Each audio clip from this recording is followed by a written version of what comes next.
کل نہ مانیں گے.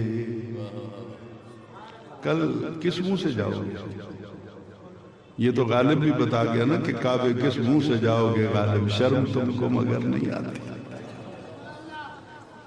آج سارا دن بکتے ہو کہ نبی کچھ نہیں کر سکے. اس دن پھر تو ہی مولوی نور حسین گرجاکھی اہل حدیث ہے، اس نے پھر جو کچھ کیا پھر وہ مننا ہی پینا نا. وہ کہندا اپنی پنجابی دی تفسیر ہے وہ مولوی نور حسین گرجاکھی اہل حدیث انہیں لکھیا وہ دے وچ کہ قیامت والے دن نا اتھے جو مرضی کر لو اہل حدیثو سچی گل اے جے قیامت والے دن زہرا دے بابے تو بغیر کسے کم آنا کوئی نہیں. آپ کا مزاج ساتھ ہوا تو میں وہ شعر بھی سنا دوں گا جو اہل حدیث کے لکھے ہوئے ہیں، لیکن پہلے میں بات کر لوں. اسی بخاری کے اندر ہے کہ عورتوں نے اپلیکیشن موو کر دی کہ یا رسول اللہ ٹائم کیا ہوا ہے.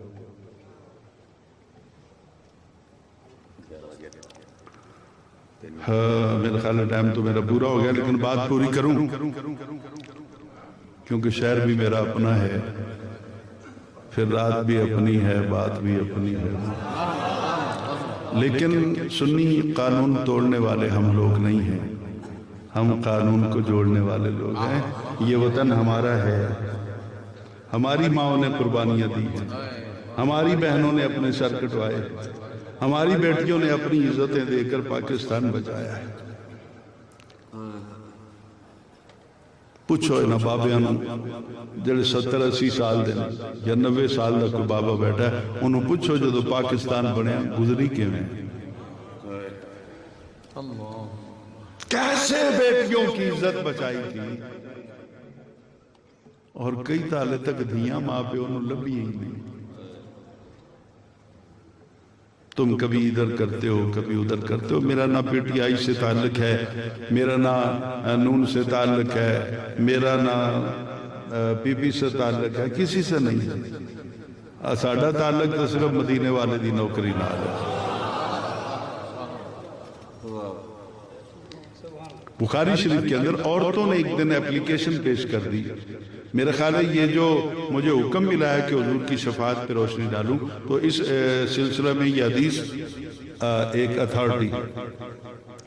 عورتوں نے اپلیکیشن گزار دی قبلہ پیر صاحب کہ مرداں نو سنا دے رہے ہو سونا اسائیں تو تاڑی دھی دی کنیزاں.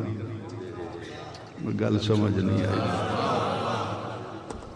سیدہ زہرہ دی کنیز اور سیدہ زہرہ دا نا آوے تینوں سپ لڑے سبحان اللہ بھی نہ آکھیں بولے نہ سناؤ تینوں. اتنا زہر بھر دیا گیا ہے کہ مولا علی کا ذکر کا وہ نا جناح دشیہ ہو گیا، یہ تو رافضی ہو گیا ہے. سن اگر سیدہ زہرہ کا نام لینے والا، ان کا ذکر کرنے والا، ان کے اسوہ پر بیٹیوں کی تربیت کرنے والا شیعہ ہے تو پھر سنی کہاں سے لے کے آؤ گے؟ نکالو نفرتوں کو اپنے دلوں سے. کچھ مولویاں دی اپنی روٹی دا رہا ہے.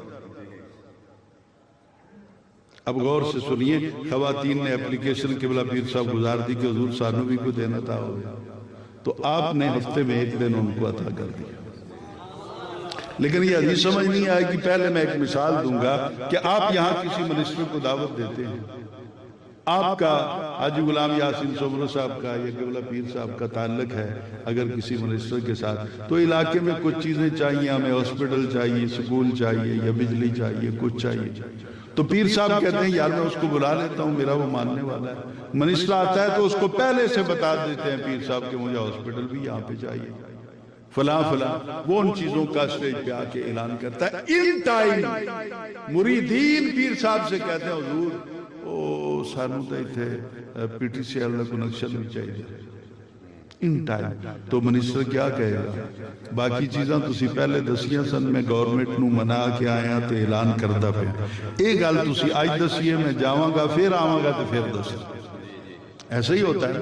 اجازت لے کے آؤں گا. اب یہ بات ذہن میں رکھیے گا. آپ سنیے آقا صلی اللہ علیہ وسلم آپ چلے جاتے ہیں اور آپ خطبہ ارشاد فرماتے ہیں اور ارشاد فرماتے ہوئے آپ کہتے ہیں کہ جس عورت کے 3 چھوٹے بچے دودھ پیتے ہوئے فوت ہو گئے وہ قیامت والے دن اپنی ماں کو بخشوا کے جنت میں لے جائیں گے.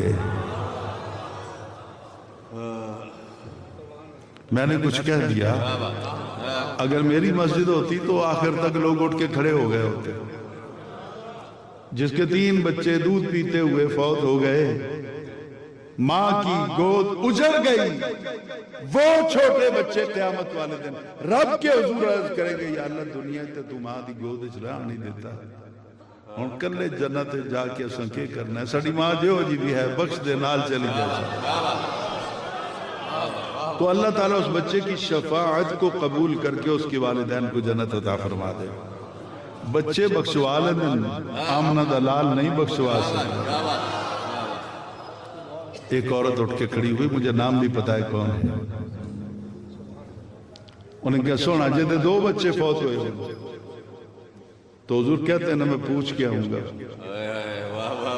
یار کی کہنا میں نہیں سمجھانا سے میں پوچھ کے آؤں گا نا. یہ بات پہلے تو تھی نہیں. اب 2 بچوں والا فیصلہ میں پوچھ کے آؤں گا یا جبرائیل آئے گا تو میں پوچھ کے عرض کروں. لیکن حضور نے اسی وقت کہا چلو جس کے 2 بچے فوت ہوئے ہیں وہ 2 بخشوا کے لے جائیں گے. ایک اور بوڑھی عورت اٹھ کے کھڑی ہوتی ہے کانپتے بدن کے ساتھ روتے ہوئے عرض کرتی ہے یا رسول اللہ جدا اکو پتر چھوٹا بچہ ید ہی فوت ہوئی دودھ پی دی ہوئی ادا کی بنسی. فرمایا چل کی یاد کر سو ایک کی بخشوا کے لے جائیں. اب حضور دل پہ ہاتھ رکھیے گا، سند کا میں ذمہ دار ہوں، بخاری میں حوالے کا میں ذمہ دار ہوں. اور عورت اٹھ کے کھڑی ہوتی ہے حضور جدا کوئی بھی نہیں. یار سننا جدا سبحان اللہ کو نہیں تو میں بس کروں. حضور جدا کوئی بھی نہیں تو حضور کی چہرے پر وہ رنگ، وہ نور، وہ کیفیت عجیب آ گئی. تو کس طرح بنے گا جدے 3 فوت ہوئے وہ 3 بخشوا کے لے جا سن، جدے 2 او لے جا سن، جدہ 1 فوت ہویا ہے او بخشوا کے لے جا سن، جدہ کوئی بھی نہیں ہوا. تو حضور نے ہمیں ہاتھ اٹھائے فرمایا جدہ کوئی بھی نہیں میں تہا نا او دے واسطے. نعرہ تکبیر، نعرہ رسالت. تو بھی اختتام پذیر ہوگی کہ وہ بچے شفاعت کروا لیں گے. اور یہاں حضور خود دعویٰ کرتے ہیں کہ پھر جدہ کوئی بھی نہیں، پھر میں جو ہوں اس کے لیے. تو اگر حضور شفاعت نہیں کروا سکتے اور اللہ بِإِذْنِهِ کے تحت حضور کو اختیار نہیں ملا ہوا تو پھر حضور دعویٰ کیوں کرتے ہیں؟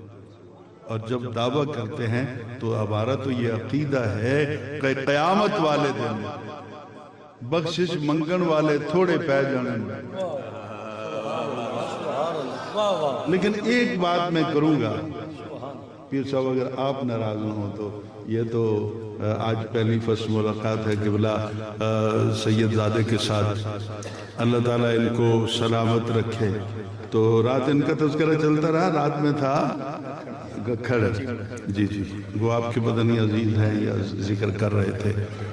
تو اب غور سے میری بات کو سنیے. رات ان کا بھی ذکر ہوا، 1-2 بار مجھے ساتھیوں نے وہ کلپ بھی دکھائے. اللہ تعالیٰ زور بیان بھی اور کرے اور ان کے من کے اندر جو سیدہ زہرا کی محبت کا خزانہ ہے وہ اسی طرح پوری زندگی ان کو لٹاتے رہنے کی توفیق عطا. حضور والا دل سے دعا کو جی کیا ہے. اب یہ عادتیں آپ کی کچھ اچھی نہیں. یہ علماء سے پوچھا کریں نا، مجھ جیسے نالائق سے کیا پوچھا. کیا اجڑی کھانا جائز ہے یا مق بڑے قاف کے ساتھ لکھا؟ یہ کوئی ایسی بات ہے جی؟ میں تو صرف مکروہ کو جانتا ہوں. یہاں میم قاف مق بڑے قاف کے ساتھ ہے.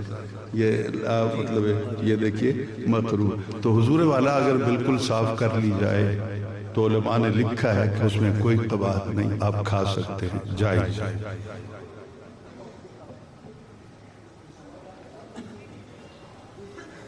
مرغی کی پرورش حرام غذا سے کی جائے اس کا کھانا کیسا ہے؟ ہوں وہ دے واسطے حلال لب کے لے آیا کرو نا. یہ حلال حرام تیرے لیے ہے. اگر بالکل بھی بھی وہ غلیظ کھاتی ہے تو اس کو پھر آپ 2-3 دن ڈربے میں رکھ لیں، اچھا کھانا کھلا لیں، اس کا اپنا بلڈ بھی صاف ہو جائے گا۔ یہ تو فقہاء نے لکھا ہوا ہے۔ باقی یہ حلال حرام کی تمیزیں تیرے لیے ہیں، جانوروں کے لیے نہیں ہیں، اس لیے ہم کہتے ہیں کہ وہ بن جو نبی نے تجھے بنایا ہے، جانور نہ بن۔ کیا قبروں کے سامنے نماز جنازہ پڑھنا کیسا ہے؟ اگر قبر سامنے ہوئے تے پڑھن والا ادھر کھڑا ہوئے تے پیچھے ہون سارے تے اگے میت، قبر کے سامنے نماز نہیں ہوتی، جنازہ گاہ علیحدہ ہوتا ہے۔ قبر اگر سامنے ہو تو اس سے ہٹ کر یا درمیان میں کوئی پردہ سترہ لگا کر تو پھر وہ نماز پڑھی جائے گی۔ کیا نماز میں ماسک پہن کر نماز ہوگی؟ عمران خان نے پوچھ لو تو زیادہ چلے گا۔ لیکن فمن اضطر غیر باغ ولا عاد فلا اثم علیہ، جس طرح بھی انسان بچ سکتا ہے، یہ اضطراری کیفیت کو قرآن نے بیان کر کے قبلہ پیر صاحب آپ کے حضور یہ جملہ کروں گا، اللہ نے کیا میرے قانون نہ ویکھیا کر، میں اپنا قانون رول بیک کر لاں گا، محمد دے غلام دی خیر ہو گئے۔ تو اللہ تعالیٰ آپ سے بہت پیار کرتا ہے، اللہ تعالیٰ آپ کو دین و دنیا عزت عطا فرمائے۔ وآخر دعوانا، اور آخر میں دل سے ایک بار کہہ دیجئے، میں لمبی بات نہیں کروں گا، یا اللہ ہم سب جتنے بیٹھے ہیں ہم سب کو مرنے سے پہلے پہلے نبی پاک کا دیدار نصیب فرما۔ انتظامیہ کی طرف سے جتنا تعاون ہوا، پولیس ڈپارٹمنٹ کی طرف سے، تو جتنے لوگوں نے تعاون کیا، جتنے لوگوں نے یہاں پہ سیکیورٹی کے فرائض سر انجام دیے، اللہ تعالیٰ ان کے درجات کو بلند کرے۔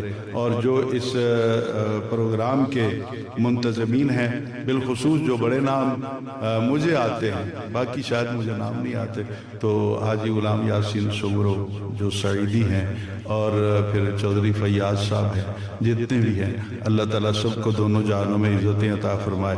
اور پیر صاحب نے آج بہت کرم فرمایا، آپ تشریف لے آئے، سید محبوب عالم، تو اللہ تعالیٰ ان کو محبوب عالم ہی بنا دے تاکہ زمانہ ان سے محبت کرے، اور یہ ہم جیسے نکموں سے غلاموں سے محبت کریں، اور نبی پاک صلی اللہ علیہ وسلم کی غلامی کا درس دیں، اور مرنے سے پہلے اللہ تعالیٰ ہم سب کو مدینے والے کا دیدار نصیب فرما دے۔ وآخر